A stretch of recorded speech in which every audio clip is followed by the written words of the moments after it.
has declared war and joined the United Nations. Just what does this mean to the people of the United States and to our fighting allies?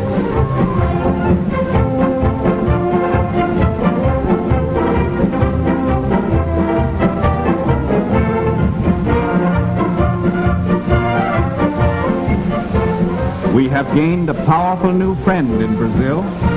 Brazil's territory covers 47% of the South American continent.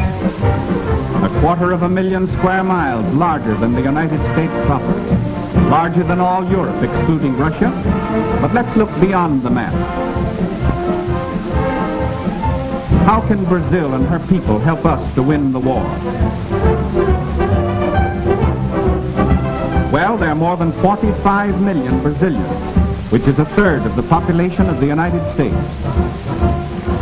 We have been friends in times of peace as well as in times of war.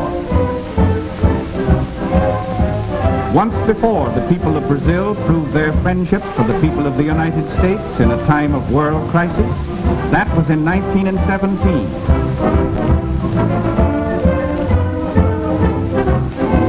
The two peoples have much in common. Like ourselves, the Brazilians are very cosmopolitan in character. They are a progressive people with a constitution that guarantees protection to all workers and modern social legislation.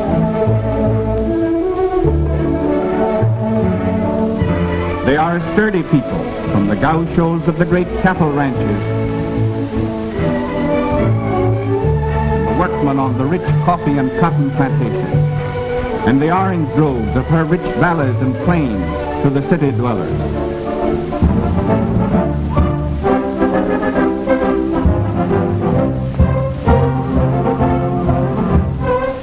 These Brazilians are in the war all the way. All males between the ages of 18 and 40 are now subject to military duty. An army of 3 million soldiers can be raised without affecting vital industrial activity. Brazil is a land of picturesque and beautiful cities. Its capital is famous throughout the world as a center of culture and the arts. Rio de Janeiro, which means River of January, was named for the month in which it was discovered by a Portuguese explorer in 1531, nearly a century before the landing of the Pilgrim Fathers. Today, Rio is a modern city of more than 2 million population.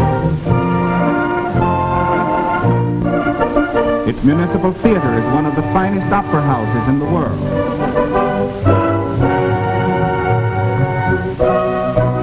The Tiradentes Palace has, since January 1942, come to be known as the birthplace of Hemisphere unity, for it was here that the 21 American republics drew up the momentous Rio Charter, a far-reaching agreement of mutual faith, collaboration, and protection.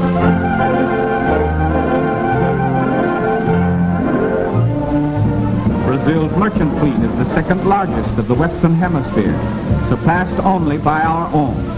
And despite torpedoings by Axis submarines when Brazil was still at peace, these ships will prove invaluable in transporting raw materials to the United States and convoying military equipment to distant theaters of war.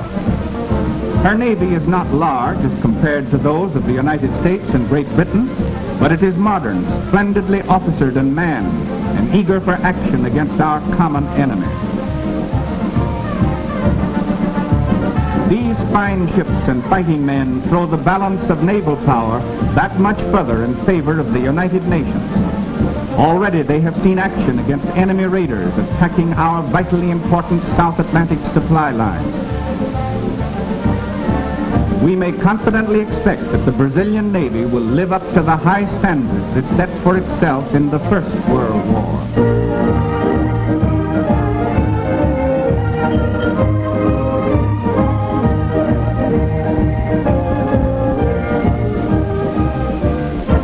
Backing up its navy is Brazil's large and rapidly growing air force. These splendid new airfields, through the courtesy of our good neighbor and ally, are now available to our long-range flying fortresses and liberators.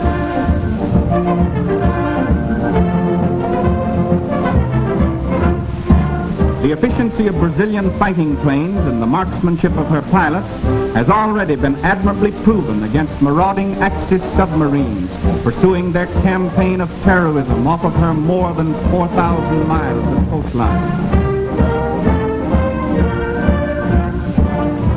Getulio Vargas, Brazil's progressive president, has long been an ardent advocate of inter-American solidarity, military preparedness, and hemispheric collaboration. Under his guidance, the Brazilian army has been rapidly increased, equipped, and trained in all the phases of modern warfare. Brazil's total mobilization and training is already well underway toward that 3 million mark. And by the uncompromising public declaration of its president, this army, as our fighting ally, stands ready to make any sacrifice which our collective security may require.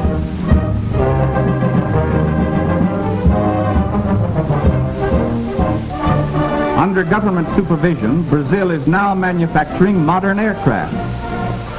Other war materials are also being manufactured on production lines patterned after those of our own great plants. As an industrial country, Brazil ranks second to the United States in the Western Hemisphere. And Brazil's fabulous resources and a great variety of important raw materials make her doubly valuable as an ally. Brazil is the hemisphere's second largest producer of chrome ore, so important in the manufacture of high-grade steel.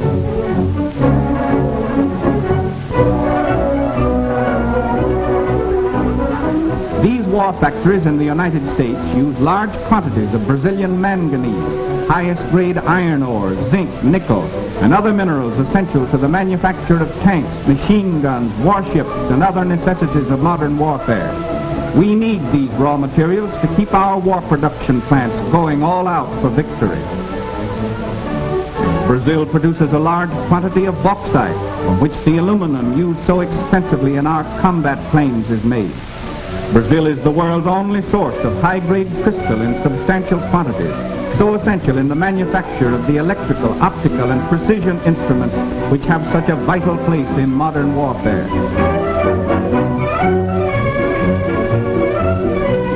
She is also one of the world's largest producers of industrial diamonds, used in cutting the hard metals from which machine tools are made.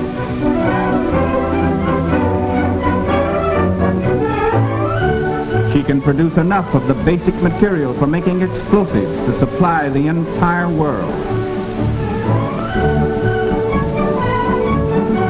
We all know that Brazil leads the world in the output of coffee, but far more important in wartime, the great jungle forest of the Amazon Valley is the cradle of the rubber industry.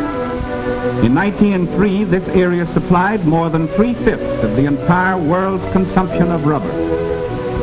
The seeds of rubber trees such as these, smuggled out of the Amazon country, shifted the rubber production of the world to the Far East. But that supply of this tragically important product is now among the spoils of war in the hands of the Japanese. However, 1.5 million square miles of wild rubber trees in the friendly Brazilian Amazon basin is again being tapped to supply the needs of the United Nations. Brazil's production of rubber alone may prove to be a decisive factor in winning this war.